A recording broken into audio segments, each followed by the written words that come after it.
So here's my first question. How did you get into music, and is that your first love? Okay, so I got into music very, very young. It wasn't singing and songwriting just yet. It was dance. So I've always been a dancer. I did hip hop and I did ballet. Like those are my two. And then I did piano lessons. So it wasn't singing right away. But I always knew I loved lyrics anyway. So I would always sing along to songs. I would make plays to songs. I would make my own music videos to songs. Like it was, I always loved music. And it wasn't until like I would just randomly be singing and like at school and a teacher would stop me and say, "Oh my gosh, like you have a really nice voice." And I'll be like, "No," like I don't know what you're talking about. And then I'll go on the bus because I used to ride the bus to school, and the bus driver would stop me like, "Oh my gosh, you should go on American Idol." And it's just like I wasn't really aware of my voice until people started to say like, "You could actually sing." And so then that's when I started to do different covers here and there on YouTube. I started like back in 2012. I did my very first, you know what, I'm gonna just try this. And I did it and I absolutely fell in love with it. I think singing isn't my first love, but songwriting is definitely my first love. There's something about it so therapeutic, and it's like I just feel like I can be my authentic self when I write. Like I don't have to pretend to be anybody else. I know exactly what I want to say. I know exactly how I want it to sound, and it just comes to me like it's just my like it just comes to me naturally. Like I don't have to think hard about it, and that's why I love it so much, because I feel like that's me. Like I don't have to, you know, it's hard for me to pretend to be somebody else, and with music I don't have to pretend, so that's why I feel like it comes, you know, easier to me. Would you consider becoming a ghostwriter? Yes. Absolutely. Absolutely. I love music so much. And you know what? I was just thinking like, I would love to write for other people. Even if my name isn't, you know, on there, like people don't know that it's me, I would still be crazy if I know I did like a hit song for someone and it's going stupid and people are like, absolutely, they love it. I'm definitely, I still have the same high as if people knew that I am the person that, you know, wrote the song. So I would definitely, I would do that. I would. Well, behind the scenes make a lot of money, so. Yes, they do. That's what I've been told. So who have you collaborated with? And I've seen, you know, just perusing your Instagram that you worked with Raji The One. How was that experience? Raji The One he's a music genius. That man is a music genius. I met him at a photo shoot, and he was doing a photo shoot for a clothing brand, and he introduced me to him as like, you know, he wasn't new to the Twin Cities, but I think he was moving back to the Twin Cities, and he was just trying to like network with people. He asked me what I did, and I said, "Well, I sing." He was just like, "Oh, really?" Because he writes, and he's a really nice writer. He's phenomenal. I've interviewed him before. Like, just mad cool. He is social. So then he invited me to the studio, and literally, like my first few songs I was writing, because I'm a good writer, but I think vocal arrangements and, you know, arranging the song to make it kind of like a hit is an art in itself as well. And I hadn't mastered that yet. So I had the lyrics, I had the beat there, but he came in and gave me like a little bit of his sauce, and I was like, "Wow, this is crazy."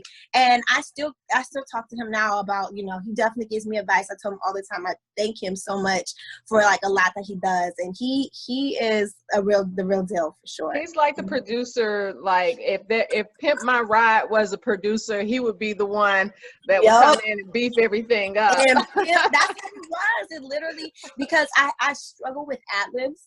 That's something that, you know, it doesn't come as natural to me. And he just is like, "Yo, you should try doing something like this, you should try." And I'll be like, "I don't know." He'd be like, "Trust me." And I'll do it, and it sounds so good. So I don't question him again. Ever. So have you had vocal training since, because you're a natural singer, correct?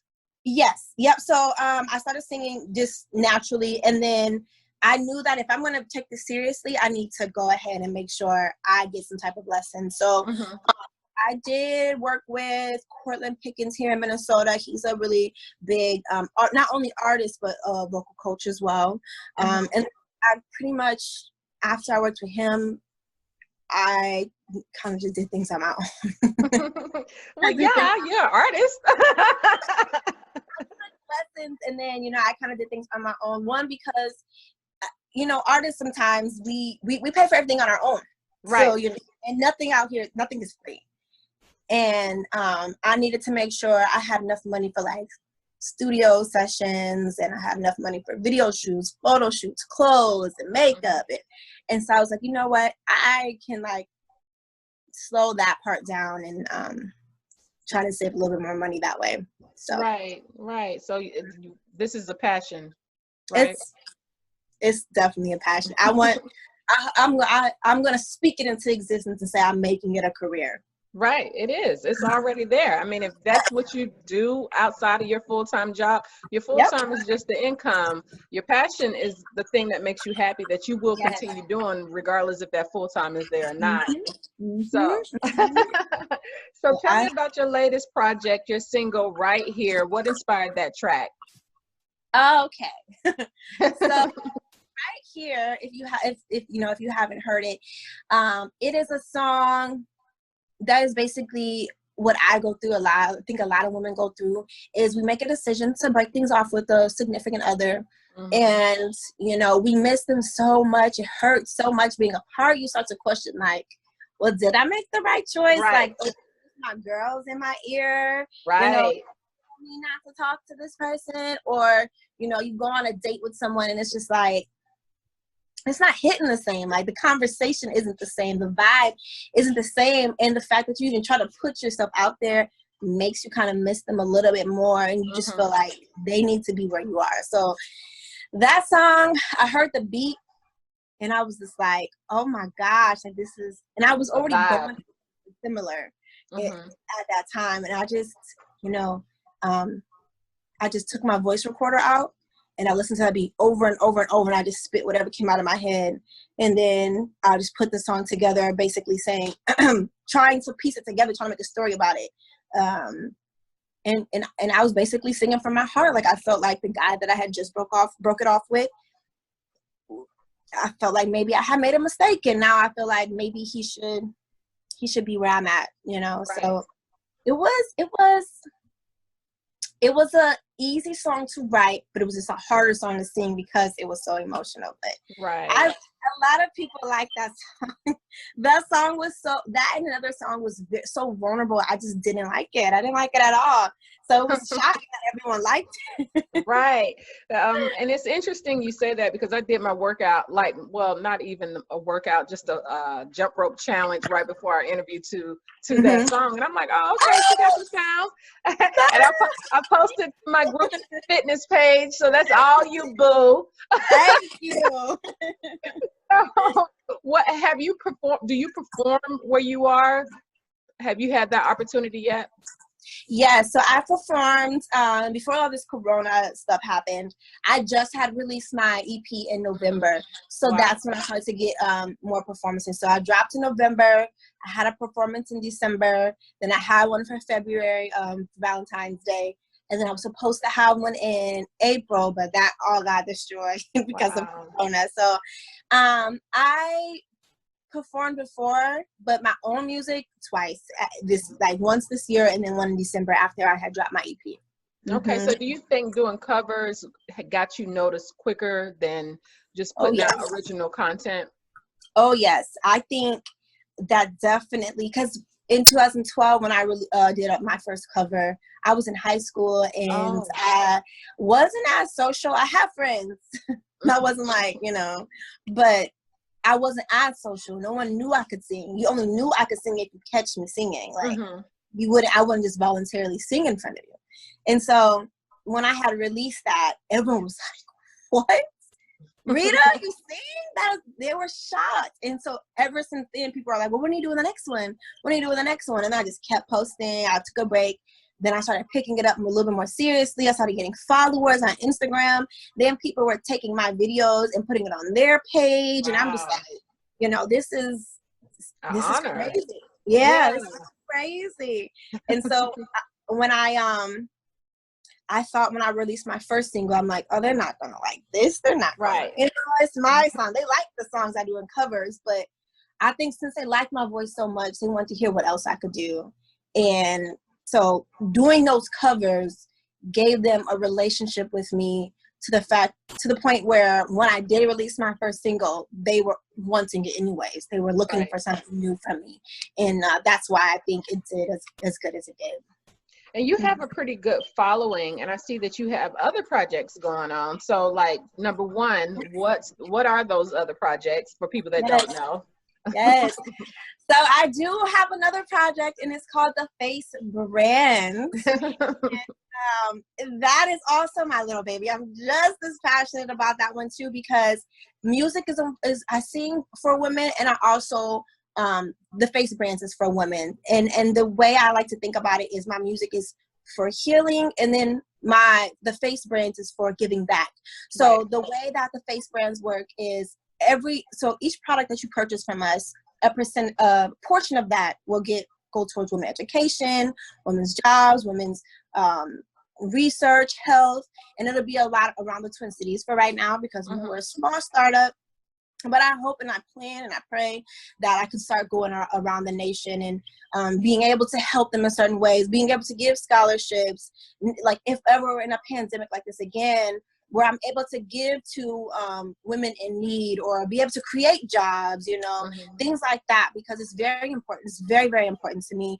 And I knew I wanted to do the face brands, and I knew I wanted to do something about giving back to women. So it's kind of just collided together. Right.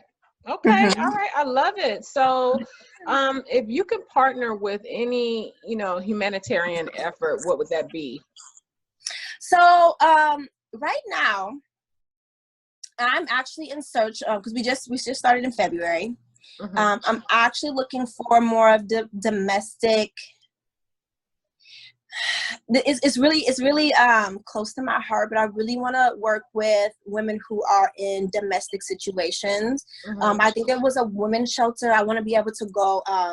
Right now, we have enough funds to go and do like a meal for them and cook for them, and drop off like diapers or any like feminine products they may need. I haven't had one in mind yet in Minnesota here, but we're still searching for it. And that is that's on our high to-do list. Me and my friends have a couple that we're looking at that work with me at the Face Friends, and we're looking to see how we can make that possible. Right. But that's for right now. Hopefully in the future. So Lala Anthony, she does an annual ball. Forgot the name of it. Oh my gosh. I forgot the name of it. That's all right. But it's super dope. It's super, super dope. I think it's kind of around the same thing, actually, about women in domestic situations coming together and celebrating women. But it's a ball she puts on for them. I want to be able to donate, like different things. Maybe donate to maybe paying for the event place. What is it called? I don't know why I'm drawing a blank. The event space. I'm just gonna say event space, or paying for maybe the food that they cater there, the decorations. Do something like that. I want to be a part of that. I want to get in there. I just gotta figure out my how I can get in there. Your avenue. Because right now I'm doing it just in Minnesota here, so I wasn't really aware of a lot of organizations that are around women in Minnesota, except for Project Diva is one that's for young girls looking to, go to college, and they help them with their applications and scholarships. I want to definitely get involved with them, but then I also want to do outreach in other places as well. Okay, so then my next question is, and I'm just going backwards. Yeah. Just depending on how you answer the question, I'm going like, oh, I should have asked this. So, out of your projects, I know the heartbreak is the hardest thing for you to write, but it's probably the most moving of your projects. Yeah. What is your favorite project out of all the ones that you've written and performed or sung? Like my favorite songs, because this is my first EP.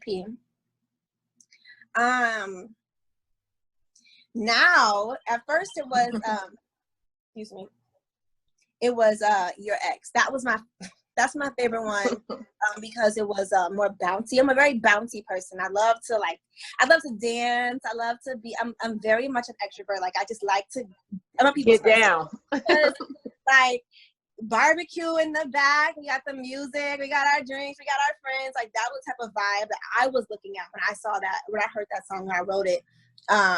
So that was my favorite one. But then when everybody started to, pay attention to Right Here, I started to listen to how I wrote the song, and I'm like, wow, like I really like Right Here. Right.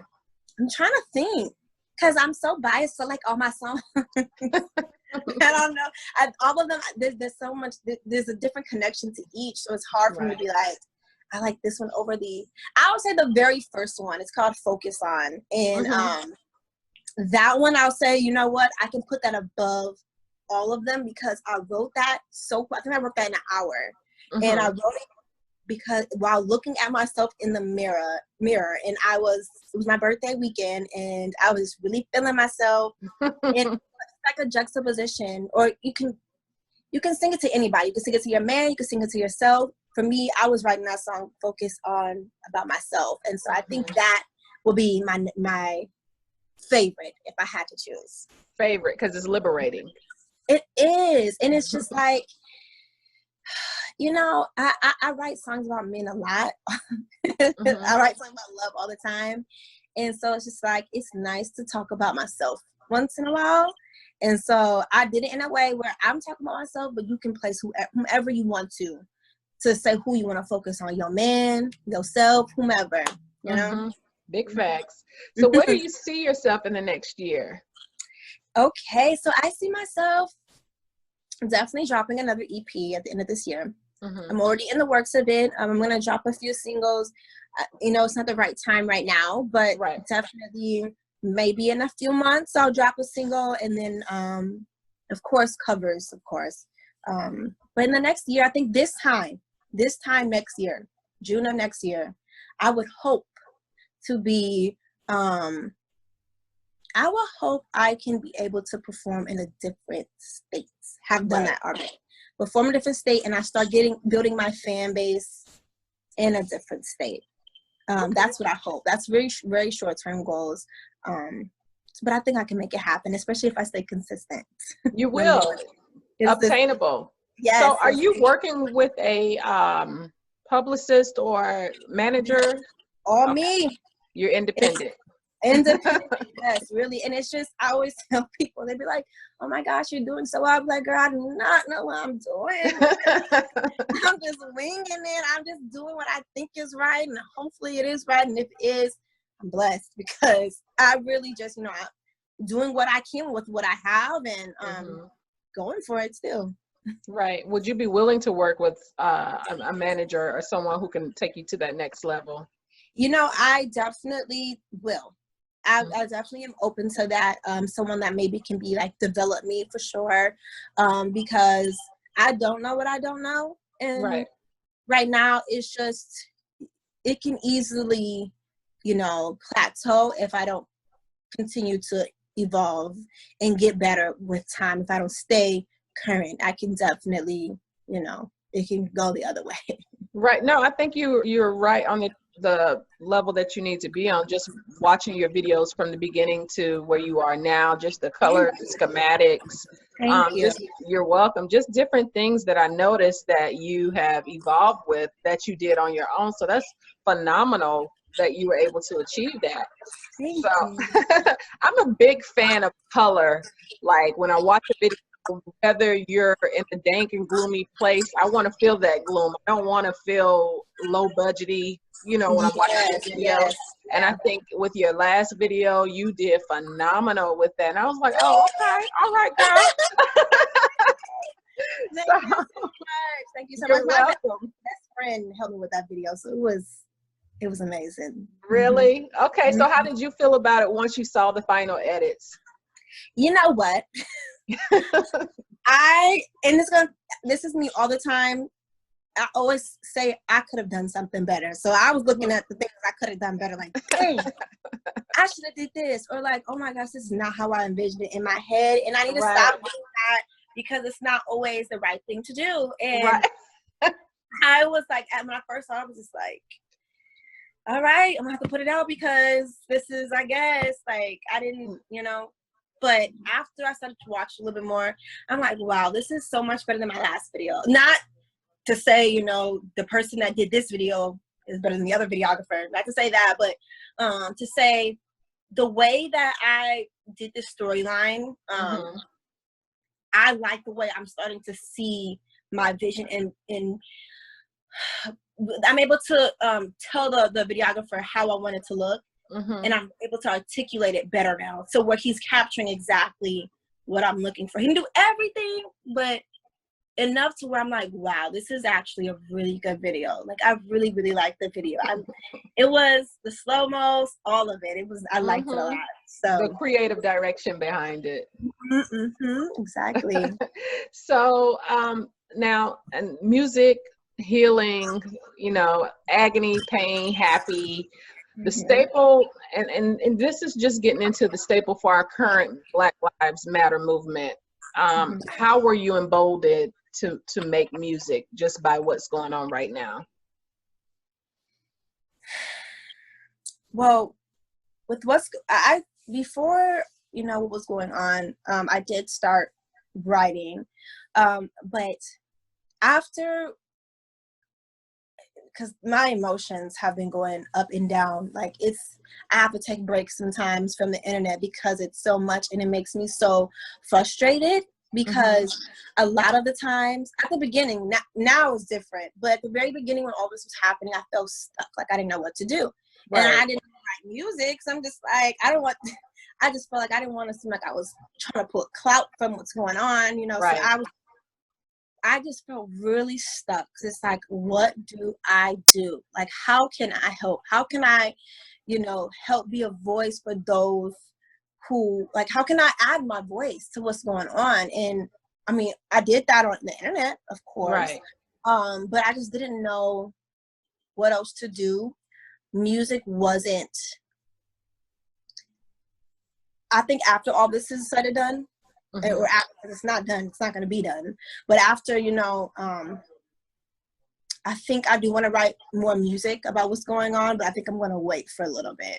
I'm going to wait because I really don't want it to make it, I care about how, you know, people feel about what I do. You know, I don't want them to feel like I'm doing it for attention, if that makes sense. Right. I am on the ground right now. I've been going to protests, I've been calling, I've been emailing, I've been on social media heavy, and I don't know if I'll be doing music right now, if that makes sense. No, it makes sense because, you know, you're compassionate about what's going on. I mean, it affects you, it affects your peers, it affects people around you. So it's hard to get into a job and get into your zone when you just have hurt in your heart for your peers and your family and your friends. So I do get that. And I didn't mean to make you feel any type of way, but I just want to make sure I come. I love my people, and I just want to make sure when I speak, I'm speaking, you know, for everyone. I'm not just going to speak selfishly, if that makes sense. Right. It's really hard for me to talk about, you know, it's hard for me to talk about it, but it's going to be even harder for me to sing about it because it's just like I get so frustrated quickly, and when I'm in my emotions, it's hard for me to articulate. I have to wait for it to pass a little bit. And then I'm able to really go, okay, this is how I'm feeling. Reel yourself back in. Mm-hmm. Mm-hmm. So, and this is another sobering question, just about you as a Black woman. Hello? You know, can you hear me? Okay, I can hear you now. You broke up just a little. Okay. What do you fear as a Black woman in America? Okay, so right now, there has been a lot of commotion about Black women and our safety.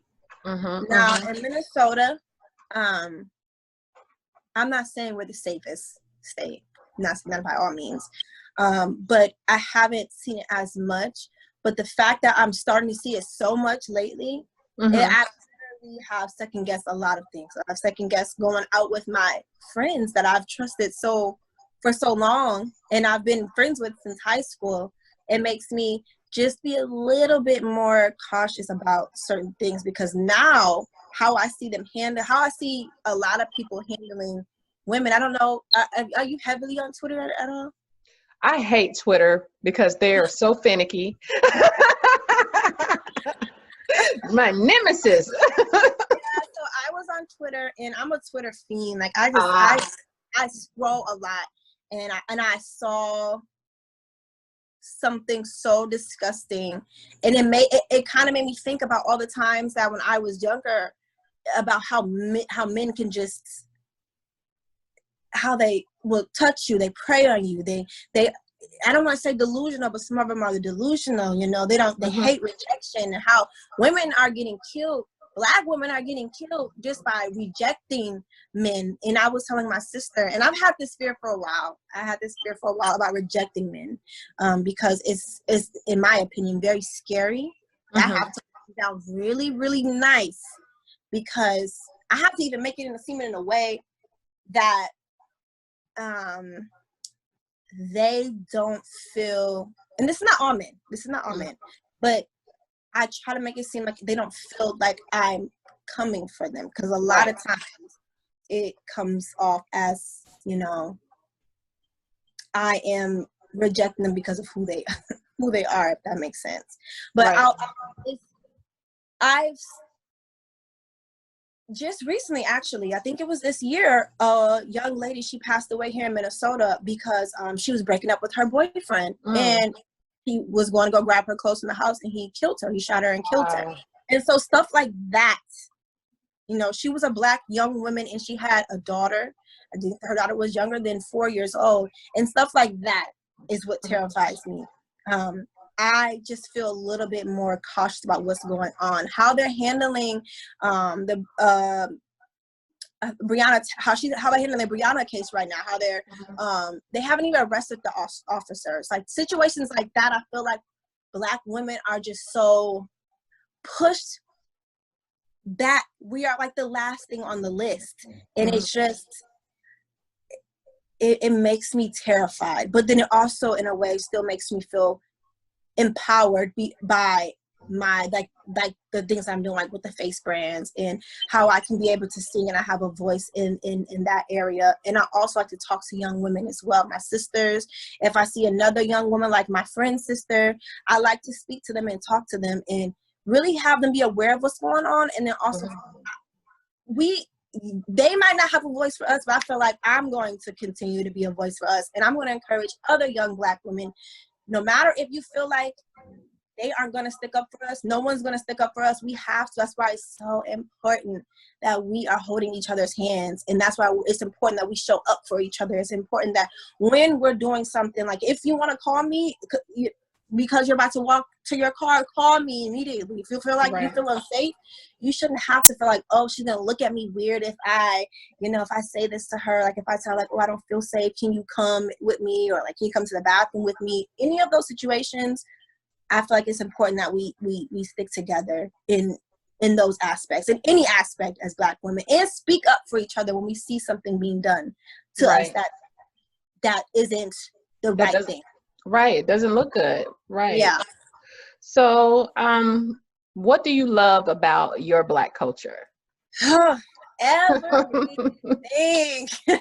No, like I like, you know, one thing that I've been actually reading, PBS has a documentary, like a 4-hour documentary that I've been watching about our past. And I have realized that Black people, our culture, one thing that I like is, even though they try to paint Black people to be aggressive and Black people to be like these mean people, we are actually really loving and we are really forgiving. It's crazy. Even I think I watched a young her name is Princess, and when she was my teacher back in grade school, and her son had passed away to gun violence. And instead of, you know, when she was at the courtroom, instead of, you know, cussing the I think he was the murderer out, instead of like cussing him out, she said, I forgive you. She said, I love you. And when I heard that, I said, what? Right. That is crazy. And people, they like to paint us out as, you know, monsters, but we are really loving and forgiving people. And another thing is, even though the situations are, you know, we're sad and we're hurting, we can still find a way to bring light to situations. So we can still find a way to smile and laugh about certain situations. Not all the time, because sometimes, you know, you know, Twitter especially cannot take anything seriously, but we still try to find a way to find light and love in even the darkest situations. Right. So I really love that about us. Really, really love that about us. Right. Just embracing, like, you know, we are a good culture, I think. Yes. A beautiful culture. Good. I wouldn't choose any other. Definitely blessed. Blessed to be Black and blessed to be a Black woman. Like, so those two, I'm extremely blessed. Right. Big facts. So here's my last question. Are you ready? Drum roll. Where can our viewers download your music, follow up with you? Like, if anybody wanted to reach out to you just for mentorship or anything equivocal to your music, how can they get in contact with you?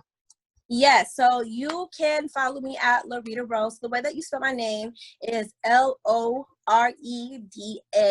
and then it's Rose, Rose. So on Instagram, it's Loreda Rose, at Loreda Rose. You can also follow me on Twitter. I am Loreda Rose. And then you can find me on all streaming platforms, just Loreda Rose, Loreda Rose. I almost forgot how to spell my name.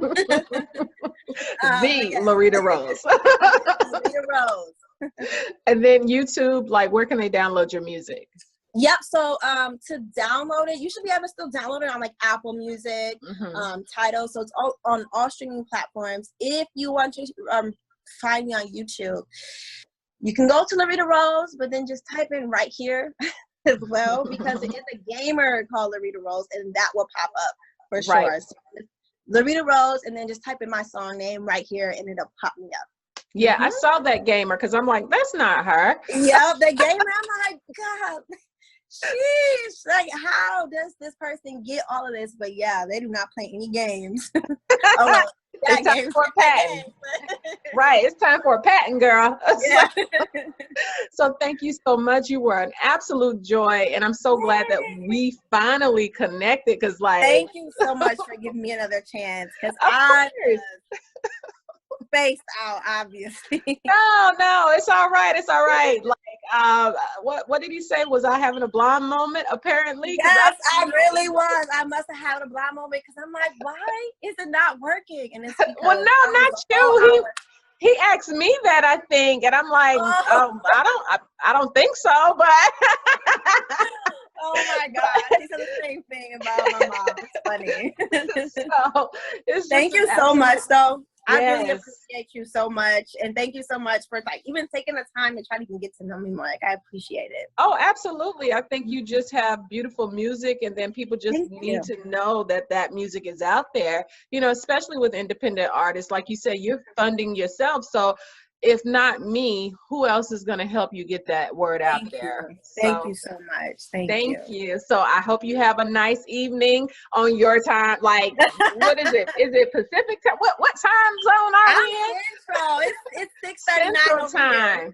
Okay. All right. So then it's still like 6:39 over there. So yep. Right. All right.